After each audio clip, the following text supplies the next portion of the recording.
Coucou les filles, bienvenue dans ce bilan couture, je ne sais plus combien, le numéro va s'afficher.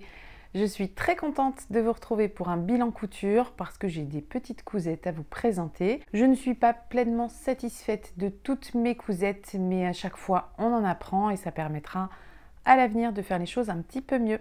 Donc c'est parti! Je suis Audrey de la chaîne Audrey V, du compte Instagram du même nom, une adresse mail en dessous pour celles qui veulent m'écrire. Je vous mets aussi le lien vers mon compte Insta. Petite incruste les filles pour vous parler rapidement du challenge patron gratuit que j'ai lancé mercredi, qui tient jusqu'au 17 mars. Je vous rappelle rapidement les règles. Pour celles qui n'auraient pas vu, il y a la vidéo, tout est expliqué. Vous regardez bien aussi dans la barre de description, il y a toutes les conditions pour participer au concours qui sont réexpliquées. Mais je vais vous les redonner ou vous les donner si c'est la première fois que vous en entendez parler. Donc ce challenge, l'idée c'est de coudre un patron gratuit au moment où vous le cousez. J'ai eu plein de questions sur est-ce que je peux coudre un patron qui était gratuit l'année dernière. Alors les filles, je dirais non. Il y a quand même beaucoup de patrons gratuits en ce moment pour qu'on puisse toutes profiter des peut-être de vos inspirations pour justement nous avoir envie de le faire ensuite. Donc ça, c'est la première des choses. Coudre un patron gratuit en ce moment, pas forcément jusqu'au 17 mars, mais au moins en ce moment, au moment où vous le cousez, donc à partir de la date de lancement du concours, donc du 1er février. Une seule participation par personne, donc une seule cousette par personne, comme ça laisse à tout le monde la chance de participer et de gagner. Vous êtes toutes vraiment à égalité dans ce concours. Autre chose très importante, j'ai déjà eu hier, depuis mercredi, vous m'envoyez, vous êtes quelques-unes à m'avoir envoyé des photos de vos réalisations. Mais ce n'est pas des trucs que vous avez fait pour ce concours, pour ce petit challenge, et c'est ça l'idée. Parce que tout le monde n'a pas le temps de coudre voilà, de la même manière. Donc j'aimerais vraiment qu'il y ait la même chance pour tout le monde, y compris pour celles qui n'ont pas trop de temps. Donc les filles, si vous avez envie de participer, il faut coudre un patron exclusivement pour ce challenge, mais un patron qui va vous servir, hein, bien sûr, c'est ça l'idée. Et donc n'allez pas m'envoyer vos cousettes que vous avez déjà réalisées et postées sur Instagram, voilà, ce serait dommage. Et vraiment, je vous demande de jouer le jeu avec ça, ce serait cool pour tout le monde en fait. Vraiment, tout le monde sur le même pied d'égalité pour ce concours. N'oubliez pas dans le mail que vous allez m'envoyer de mettre dans le titre de votre mail challenge patron gratuit, si possible le nom du patron, ça me permettra à moi d'en parler ensuite. Et dans le corps du mail, si vous mettez un petit mot, précisez-moi aussi quel est votre pseudo d'abonné sur YouTube, parce que c'est des choses que je ne peux pas toujours deviner. Il y a parfois des écarts gigantesques entre déjà les pseudos Insta, les adresses mail et les comptes YouTube. Parfois ça n'a vraiment rien à voir, donc c'est très compliqué de pouvoir recouper tout ça. Donc vous avez jusqu'au 17 mars à 10 h pour m'envoyer toutes vos photos, une ou deux photos par cousette. J'avais dit je vais imprimer les photos, mais je pense que ce serait gâcher du papier. Je pense que je vais plutôt mettre vos noms, vos pseudos et la cousette que vous avez réalisée, et on mettra plutôt ça dans l'urne, ça va faire des économies de papier. Mais en revanche, les photos, elles seront diffusées évidemment dans la vidéo, ça, il n'y a pas de problème. Donc je rappelle que tout le monde a les mêmes chances de gagner, c'est un tirage au sort qui sera fait lors du dernier week-end couture chez Marion au mois de mars. Donc tirage au sort, il y aura autant de tirages au sort que de lots à gagner. Pour l'instant je suis à 9 lots, mais je suis déjà allée démarcher d'autres partenaires, donc il se pourrait qu'il y ait encore plus de lots d'ici là. Je vous tiendrai au courant de tout ça. Encore incruste parce que vous savez, je vous ai dit que j'étais en train de démarcher. Et en fait, j'ai demandé à Dries & Stoffen s'ils pouvaient participer à ce challenge à leur manière. Et ils m'ont proposé un truc que je trouve vraiment très sympa. Donc ça me permet de récompenser 9 personnes supplémentaires. Il me propose de vous laisser 9 fois les frais de port gratuits. Donc ça veut dire qu'il y en a 9 d'entre vous qui vont être tirés au sort et qui pourront profiter des frais de port gratuits chez Dries & Stoffen. C'est classe, non, franchement, sachant que bon, les frais de port ils sont à presque 9 €. Donc ça vous fait en fait une réduction de 9 € sur votre commande Dries & Stoffen. Franchement, je les remercie, c'est trop chouette. C'est génial, je suis trop contente. Et bien sûr, n'hésitez pas à poster vos cousettes une fois que vous les avez réalisées pour ce challenge avec le hashtag challenge patron gratuit et avec le hashtag capsule couture patron gratuit. Voilà, ça permet aussi d'étoffer ces deux hashtags et de nous donner des idées, de l'inspiration, des partages, etc. Faites-vous plaisir à ce niveau-là, même si il n'est pas impératif d'avoir Instagram pour participer à ce concours. C'est justement là tout le principe. Je vous laisse avec moi. Donc je n'ai pas énormément de cousettes à vous présenter. Je crois qu'il y en a 6, mais ça reflète à peu près ce que j'ai cousu durant le mois de décembre jusqu'à maintenant, je dirais. S'ajoutent aussi toutes les jupes Dresde que j'ai cousues. Donc ça, c'était plus sur novembre-décembre. Je ne vais pas vous en reparler là, mais pour celles qui veulent suivre, qui veulent voir, qui veulent découvrir, ça se passe dans le podcast dédié 100% à la jupe Dresde, donc dans toute la série Dresde les patrons. Là, vous pourrez voir mes 5 réalisations de jupe. Alors, la première cousette dont je vais vous parler, c'est le pull Elora de Do & Smile. Do & Smile, si vous ne le savez pas, c'est Émilie de la chaîne Emmy's Couture qui crée ses patrons. Je crois qu'elle a 3 patrons à son actif et ils sont plutôt sympas. J'ai craqué pour le pull Elora lors de la dernière vente Makerist, ça c'était en décembre. C'est un patron que j'avais déjà repéré dans un des podcasts d'Émilie, donc je savais qu'il me plaisait, mais ça m'était sorti de la tête. Et puis le revoir là sur Makerist, et je me suis dit, mais oui, bien sûr, il te faut ce pull. La particularité de ce pull, c'est les manches. Donc là, il y a vraiment un travail sur les manches pour qu'il soit vraiment différent de ce qu'on a l'habitude de voir. Alors, je vais vous le montrer comme ceci avant de vous le montrer porté dans mes petits défilés habituels. Je l'ai réalisé dans une maille, alors c'est ce qui est appelé maille tricot fantasy chez Benitex, donc c'est un coupon de 3 mètres. Je vous en ai d'ailleurs parlé dans mon dernier podcast, celui de samedi dernier, dans lequel je faisais mes associations tissus projets. Ce tissu, donc je l'avais déjà cousu quand je vous ai fait le podcast et je vous ai dit qu'avec les chutes, je voulais faire une robe Dresde longue, essayer de voir ce que ça donnait. Donc le pull, il donne ceci. Donc la couleur est jolie, moi c'est une couleur que j'adore vraiment. Donc pas de problème là-dessus. Ce que je reproche à ce tissu, c'est sa qualité, que je trouve assez médiocre, beaucoup de fils qui se tirent, etc. Mais bon. Et les manches, vous voyez la particularité des manches là, on voit bien, alors vous le verrez davantage sur les vidéos, mais les manches sont très larges en bas et elles sont assez fines en haut. Je l'ai cousu en taille 42. Sur les images, vous allez voir qu'il est trop grand pour moi. Je ne pense pas que ça vienne d'un mauvais choix de taille, mais d'un mauvais choix de tissu parce que le tissu est très souple, très mou, il n'a vraiment pas de tenue. Et je pense que ce patron mérite un autre tissu que celui-ci, un tissu avec plus de tenue. Je n'ai pas fait de modification, mais j'en ferai parce que je préférerais des bracelets de manches plus larges. Donc j'ai vu ça chez Marion. Alors vous ne l'avez pas encore vu, mais je pense que ce sera dans un de ses prochains podcasts couture. Marion, elle a aussi fait ce pull. Elle l'a fait en ajoutant des bracelets de manches assez longs et assez hauts, qui remontent assez haut et qui sont bien près du poignet.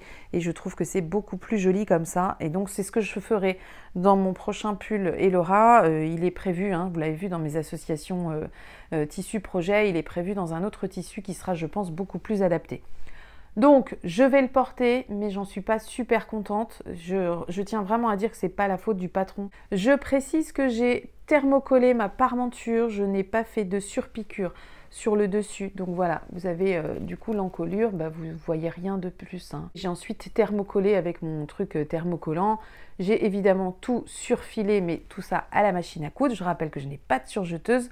Donc quand je couds de la maille ou du jersey, je le fais à la machine à coudre, preuve que c'est possible. Donc vraiment n'hésitez pas, si vous n'avez pas de surjeteuse, que vous vous dites les pulls, tout ça c'est pas pour moi, non, allez-y les filles, c'est vraiment faisable. Pull dont je suis contente, mais pour le modèle et le patron, j'aime beaucoup ce que donnent les manches, c'est là vraiment qu'est le charme de ce modèle. En revanche, très mauvais choix de tissu, donc je vous dis je vais le porter quand même, mais je vais pas en être hyper fière quand je le porte. Voilà, ça va pas être mon pull de sortie, sortie resto entre copines par exemple, ce sera pas celui-là, je pense pas. Et je précise aussi que je l'ai raccourci ce pull parce qu'il est prévu pour une stature d'un 68 je crois. Moi avec mon 1m60 c'est clair que ça va pas, c'est beaucoup trop long donc je l'ai déjà bien raccourci, mais je pense que je peux encore le raccourcir. Donc à voir pour le prochain essai que je ferai sur ce patron, mais il sera forcément raccourci. La prochaine cousette que je vais vous montrer, c'est la blouse violette de Maison Fauve. Je l'ai faite chez Marion lors du week-end hack avec Laurie et d'autres couturières bien sûr. Je l'ai faite dans le cadre du hack parce que moi en fait je me suis séparée dans le dos de la boutonnière. Vous avez normalement une boutonnière ici et donc j'en avais pas besoin, je le sais parce que je l'ai déjà fait. Et je lui ai aussi hacké les manches dans le sens où j'ai simplement rajouté un bas de poignet assez long quand même et qui vient finir très joliment, je trouve, cette petite blouse. Et en relisant les tissus préconisés pour ce patron, que j'ai depuis longtemps maintenant, j'ai vu qu'on pouvait le coudre en jersey, truc qui m'avait totalement échappé jusque-là. Et j'avais justement ce jersey qui est plutôt pas mal, qui vient de chez Benitex aussi. Ça devait être 10 € les 3 mètres, donc ça va, le prix est correct. Le jersey est pas très épais, il est très doux mais il est pas très épais, donc quand même assez fin. Donc on peut pas dire que ce soit une top qualité non plus, mais bon, pour 10 € les 3 mètres ça passe. Et du coup, je me suis dit, mais tu vas te faire la petite blouse violette en marinière. Donc c'est un tissu rayé bleu marine. Vous voyez, les rayures, elles sont comme ça, elles sont multiples. Donc c'est bleu marine sur blanc crème. Pareil pour l'encolure, je ne l'ai pas recousu, donc il n'y a pas de surpiqûre ici. C'est thermocollé, toujours avec mon thermocollant habituel, qui marche très bien pour ce genre de choses. J'ai fait la même chose pour le bas de la blouse, j'ai thermocollé. Alors j'ai quand même essayé de soigner mes raccords, mais bon, c'est pas possible tout le long, hein. Mais bon, sur le côté, ça va, franchement, c'est pas mal. Bon, pour les manches, c'est toujours un petit peu plus délicat, mais franchement, ça va, je m'en suis plutôt bien sortie, je suis assez contente, même dans le dos. Je trouve que c'est pas mal. Et puis j'ai surtout arrêté de faire un mélodrame des raccords de rayures parce que je me suis aperçue dans un pull que j'ai acheté du commerce, je ne l'ai pas là, mais je vous mettrai une photo quand même parce que je trouve que c'est important de ne pas oublier que dans le commerce, rien n'est parfait. Donc c'est une marinière que j'ai du commerce, je ne sais plus d'où ça vient, Zara, Mango, je ne sais plus. Et en fait, sur l'ourlet du bas, je me suis aperçue, mais bien après l'avoir acheté, et ça c'est vraiment des manies de couturière au final, que ce qu'ils avaient fait en ourlet du bas n'est absolument pas droit par rapport aux rayures. Ah, ils se sont pas donné tant de mal que ça, vous allez voir, je vous mettrai photo parce que je trouve que franchement on ne fait pas assez attention, on se met nous des pressions de dingue parfois parce qu'on a peur de rater telle ou telle finition ou qu'on a envie que nos raccords soient parfaits, mais dans le commerce c'est loin d'être le cas, vraiment. Je vais pas dire ça m'a rassurée, mais si un peu. En fait je me suis dit, il y a peut-être des choses qui sont pas non plus toujours possibles, donc aligner des rayures sur l'ourlet du bas. Si vous le faites, vous allez perdre le côté droit de votre ourlet en fait. Donc j'arrête de mettre la pression, en tout cas avec les rayures, parce que je me suis aperçue que le commerce ne fait pas mieux. Je peux faire mieux que le commerce, voilà, c'est ça qui est encourageant, c'est ça qui est plutôt bien, mais dédramatisons, c'est pas très grave. Le bord-côte que j'ai ajouté au bas des manches, c'est du bord-côte de chez Dries & Stoffen, donc c'est un bord-côte bleu marine. Le bord-côte Dries & Stoffen, il est pas cher, hein, je crois que c'est 3 € le mètre, donc c'est vraiment un prix, je trouve, imbattable pour la qualité. Moi, je trouve que la qualité est là dans ce bord-côte. Vous avez plein de couleurs. Moi, j'ai toujours chez eux un petit stock de bord-côte classique, de bleu marine, le noir et le gris. C'est des couleurs que j'utilise facilement pour mes garçons et pour moi aussi, donc ça marche très bien. Pour celles qui seraient intéressées par la blouse violette, sachez que Maison Fauve a aussi fait un tuto vidéo si vous voulez la coudre. Moi, je l'ai cousue chez Marion, je n'ai pas regardé le tuto vidéo, je m'en suis sortie de A à Z toute seule comme une grande et je suis plutôt contente, donc j'avais quand même bien les choses en tête. Et c'est une cousette qui va quand même assez vite. J'ai eu le temps de découper mon tissu chez Marion, de coudre ma blouse, je l'ai faite sur l'après-midi du samedi, je pense. Voilà, c'est quand même allé assez vite, sachant que quand vous cousez dans ces conditions, vous papotez à droite à gauche, vous allez boire un café, vous avez fumé une clope, en tout cas en ce qui me concerne. C'est pas une couture intensive sur plusieurs heures, c'est une couture de plusieurs heures avec plein de petites coupures. En tout cas, c'était très chouette et ça me fait un très beau souvenir de ce week-end hack. La troisième cousette que je vais vous présenter, c'est un pantalon Dresde de Direndo, donc toujours issu du livre. Je rappelle pour celles qui veulent en savoir plus sur ce pantalon, sur ce patron, qu'une vidéo lui est dédiée dans la série Dresde les patrons. Ce pantalon Dresde, alors le voici, je vous le montre comme il est. Je l'ai fait pour moi, oui, dans un tissu que je trouve magnifique, qui vient de chez Fabrique Baron. Je ne sais pas si vous le voyez bien. Ouais, on voit les couleurs.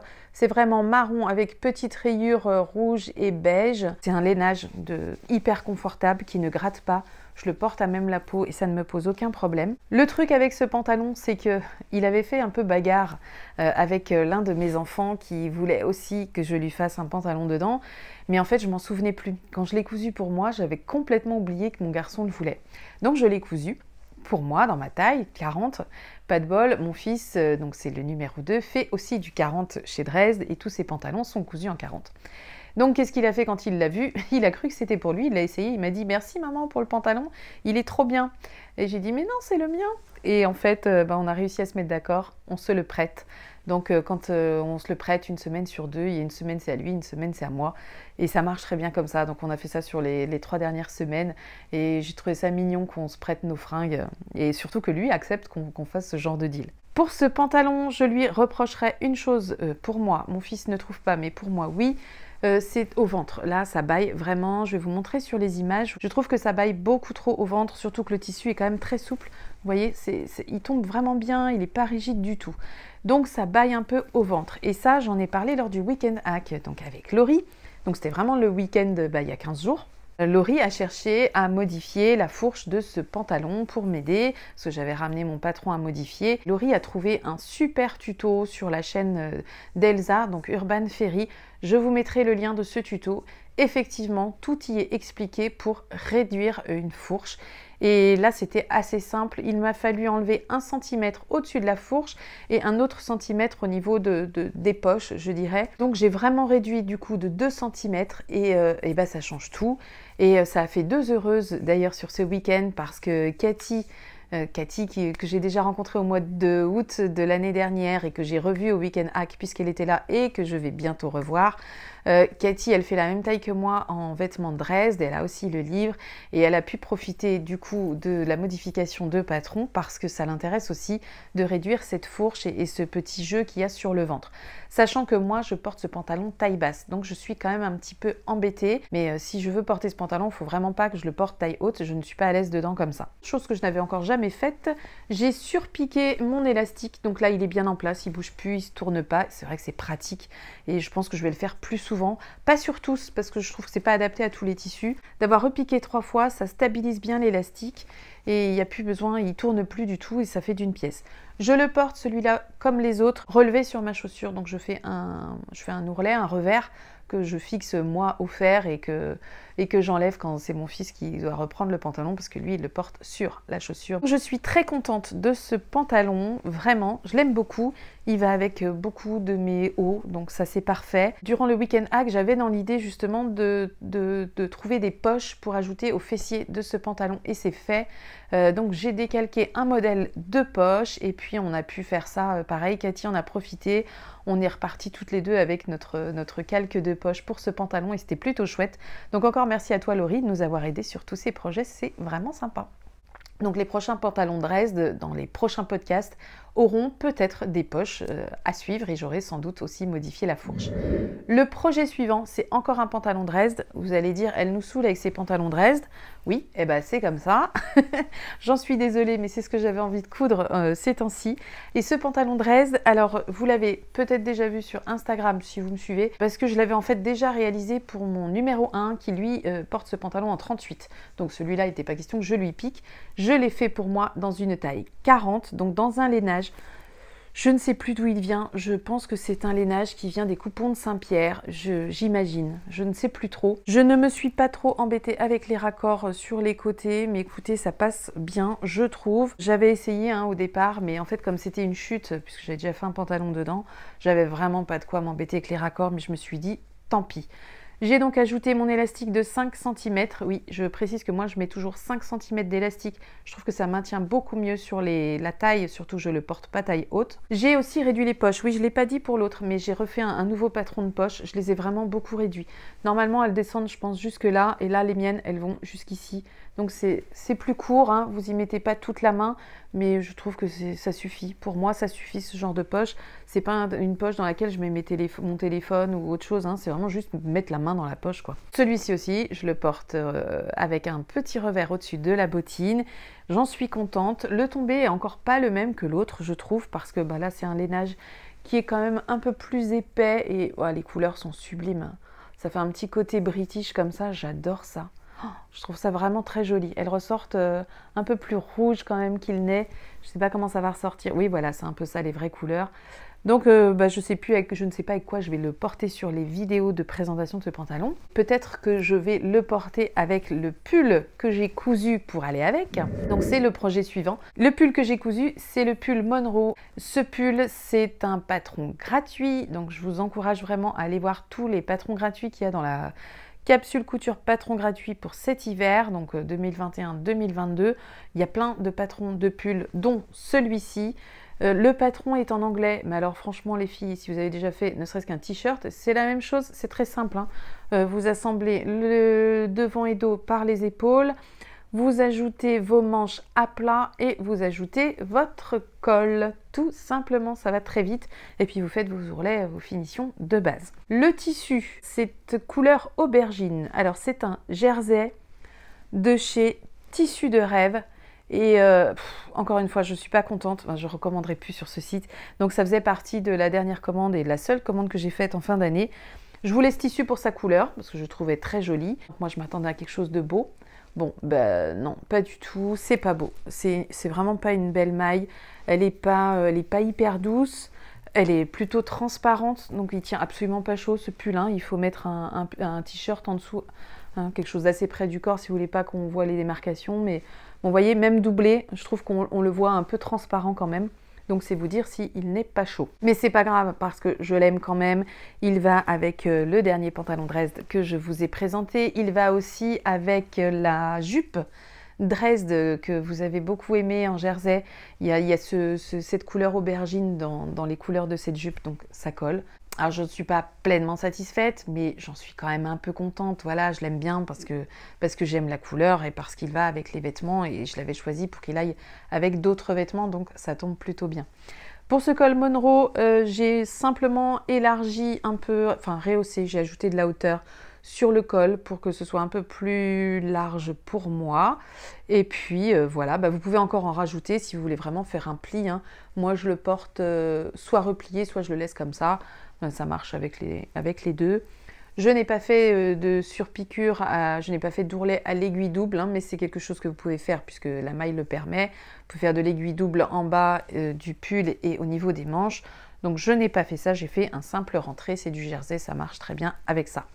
Et c'est aussi cousu à la machine à coudre, donc réalisable sans surjeteuse. J'insiste parce que j'ai beaucoup de commentaires qui me disent sur Instagram ne pas oser faire tel ou tel modèle parce qu'elles n'ont pas de surjeteuse. Mais les filles, je rappelle, je n'en ai pas et on s'en sort très bien. Si j'en avais une, je pense que je m'en sortirais mieux parce que ça va beaucoup plus vite, évidemment, ça va très très vite. Mais si vous n'en avez pas, ça vous prend juste un peu de temps. Et c'est quand même une cousette que vous pouvez porter. Certes, vos finitions sont moins jolies, mais il faut accepter que quand on n'a pas de surjeteuse, ben, on ne peut pas avoir un joli surjet sur ses coutures intérieures. Voilà, c'est tout. Et on vit très bien avec ça, je vous l'assure. Le dernier patron que je vous présente, c'est mon petit chouchou. C'est la robe Hera d'Andrea Condes. C'est un patron de chez Vicious. Alors c'est un patron que j'avais très envie de coudre, surtout depuis que j'avais vu la version de Julie. Donc Julie Siumibo. Et vous en reverrez d'ailleurs, je crois que cette version elle est présentée dans son premier podcast, c'est top et flop de robe. Donc vous allez voir aussi sa version. Et j'ai eu la chance de pouvoir coudre ce joli modèle dans un tissu que m'a offert Marion, fil en rêve, que vous connaissez sans doute si vous me suivez. Marion m'a offert ce tissu pour Noël, je le trouve fabuleux. Enfin, ouais, elle a très bien choisi et j'en suis bien contente. Merci Marion. Donc j'étais très contente de coudre un modèle qui réunissait Julie pour l'inspiration et Marion pour le tissu. Merci à vous mes petites bichettes, ça me fait super plaisir de porter cette robe. Et alors comme je l'ai cousue chez Marion, bah regardez. Tout est surfilé. Mais oui, alors je vais pas vous mentir, c'est pas moi qui ai surfilé toutes les pièces de la robe. Non, non, ce n'est pas moi. C'est Marion qui a tout surfilé, elle a surfilé toutes mes pièces. Je crois même que c'est Julie qui avait découpé tout mon tissu et moi je n'ai eu qu'à coudre sur ce week-end-là. Je crois que c'était le week-end de décembre. Et donc j'ai cousu quand même, c'est moi qui ai cousu cette robe au final, même si on m'a grillé plein d'étapes et c'était génial. Je vais vous faire défiler des images parce que là franchement ça n'a pas d'allure. J'adore cette petite robe à porter, collant noir, bottines, c'est trop mignon, franchement c'est trop mignon. Alors je suis un petit peu sortie de mes habitudes avec ce modèle, mais c'est vrai qu'il est hyper beau, il est simple à coudre. Les petits détails sur cette robe, bah, ce sont les pinces devant et dos qui font quand même la différence sur le tombé et le porté, vous le voyez sur la vidéo. Je trouve ça vraiment très mignon, c'est une belle idée. Je retournerai voir les patrons de cette créatrice parce que celui-ci m'a bien plu. J'ai aussi thermocollé ma parmenture, j'ai pas voulu refaire de couture, donc elle est thermocollée, elle est tenue. Du coup, on a de surpiqûre absolument nulle part. J'ai un peu triché parce que je n'ai pas fait une vraie patte de boutonnage. Ce sont des boutons que j'ai cousus. Voilà, je les ai cousus, donc on ne peut pas les enlever, hein, sinon en les coupant. Pas de boutonnière, hein, vu le nombre de boutons, bah, c'était pas plus mal. Et évidemment, on l'enfile très facilement puisque vous voyez, elle a quand même un joli décolleté. Longueur très sympa. Je l'imagine bien encore en plus longue. La prochaine, je pense que je la ferai version extra longue, dans un tissu peut-être uni dans ce cas, parce que c'est vrai que là, ça va très bien ce tissu sur un modèle qui se porte version midi. Sur un modèle long, oh, quoique, remarquez, on s'en fout, non? Ouais, je ne sais pas, mais ça fait partie des projets 2022, je pense. Ce sera plutôt pour le printemps, là, cette fois. Voilà les filles, j'en ai terminé avec toutes mes cousettes. Du coup, ça nous fait un podcast bilan couture pas très long. Peut-être que ça vous aura donné des idées, peut-être qu'au contraire vous avez dit ah ça, non merci. C'est toujours sympa de savoir, donc si vous avez envie de partager tout ça en commentaire, n'hésitez pas.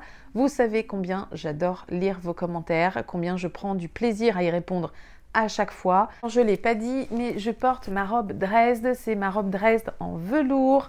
C'est un très joli velours qui vient de je ne sais plus où. C'est une robe que j'ai cousue il y a presque 1 an et demi, je dirais. Je la porte souvent. Quand je la porte en hiver, je peux aussi ajouter un col roulé en dessous ou simplement un manche longue. Là, il fait plutôt bon chez moi, donc je peux la porter sans rien rajouter au niveau des bras. Donc robe Dresde, dont je suis absolument fan. Elle est en version courte. Et cette robe Dresde fera aussi l'objet d'un podcast dédié 100% robe Dresde dans les épisodes que je consacre à Dresde les patrons. Donc du pantalon, de la robe et du pull, voilà, des choses pratiques qui vont me servir pour ma garde-robe de tous les jours et ça c'est chouette. C'est vraiment un truc auquel je tiens aujourd'hui, je respecte ça et c'est un plaisir. Je vous avais dit que je voudrais faire quelques pièces d'études toutes les semaines. Sachez que je ne m'y suis pas encore mise, je ne vais pas vous mentir, je n'ai pas encore pris le temps de faire ça. J'espère vraiment le prendre, surtout que je pense attaquer bientôt la couture d'un jean. Donc je vais me faire des pièces d'études pour la pose de la fermeture parce que j'ai pas envie de foirer mon jean à cause de ça. Donc ça va être un petit travail que je vais faire quand même bientôt. Encore un cruste pour vous dire, vous le savez sans doute, pour celles qui suivent Emma de la chaîne Freundy Couture, Emma elle organise un défi de jean, c'est le hashtag Freundy Jean il me semble. Si vous avez envie de coudre votre jean, et je crois qu'elle a une réduction de 15% sur le PDF du jean Sunshine d'I.M. Patterns. Donc allez faire un tour si vous ne l'avez pas vu, il y a sa vidéo dédiée à ça. C'est un tuto pas à pas pour coudre ce jean, mais en fait je crois que ça marche très bien pour coudre n'importe quel jean. Donc moi je me le suis mis de côté, je l'ai déjà regardé. Je ne vais pas faire le Sunshine, contrairement à ce que je pensais, parce qu'il est trop taille haute pour moi. Et je vais avoir du mal à le porter avec plaisir. Mais en revanche, je vais me servir de toutes les astuces qu'elle donne dans la vidéo, Emma, pour faire un jean. Alors, je ne serai pas dans le délai du Freundy Jean parce que j'ai pas le temps, tout simplement. Mais c'est pas grave, sa vidéo, elle est là et coudre un jean, c'est valable pour tout le reste de l'année. Pour les podcasts à venir sur cette chaîne, alors j'ai fait une petite liste, j'ai noté les choses, mais je vais prendre mes lunettes parce qu'à chaque fois, je surestime ma vue. Un podcast livre couture, je ne vous en dis pas plus, mais ça je pense que c'est pour très bientôt. Vous allez avoir un épisode sur la blouse Dresde, c'est le prochain patron qui fera l'objet d'un épisode consacré 100% à la blouse. Je peux déjà vous annoncer qu'il y aura un petit lot à gagner dans cet épisode de la blouse. Vous pourrez gagner du tissu. Je ne vous dis pas tout, ce sera à découvrir dans ce podcast.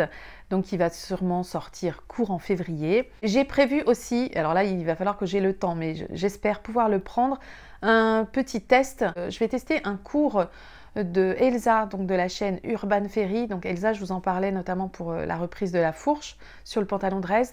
Donc là, il s'agira du cours sur la chemise et c'est le modèle Adrienne.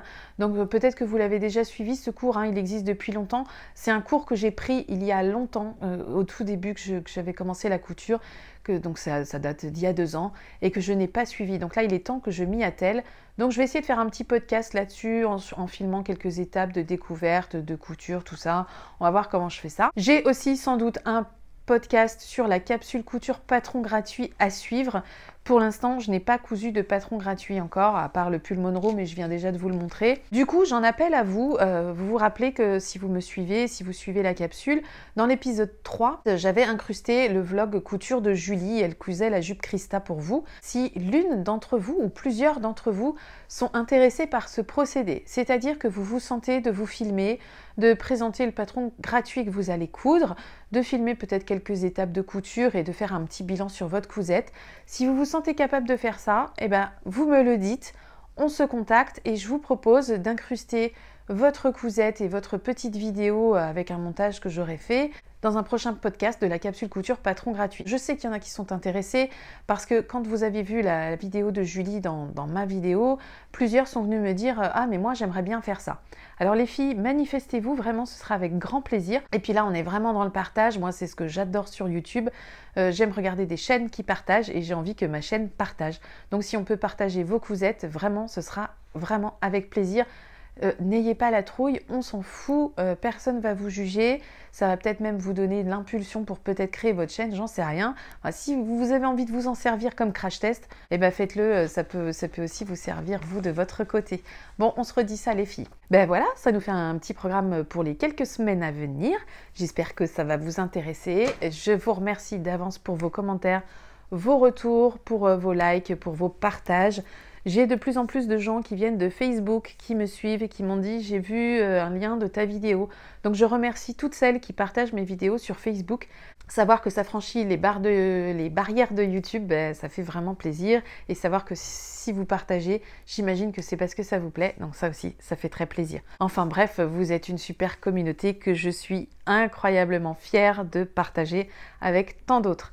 Je vous fais des bisous, je vous souhaite un très bon week-end, une très belle semaine et je vous dis à très vite. Ciao les filles!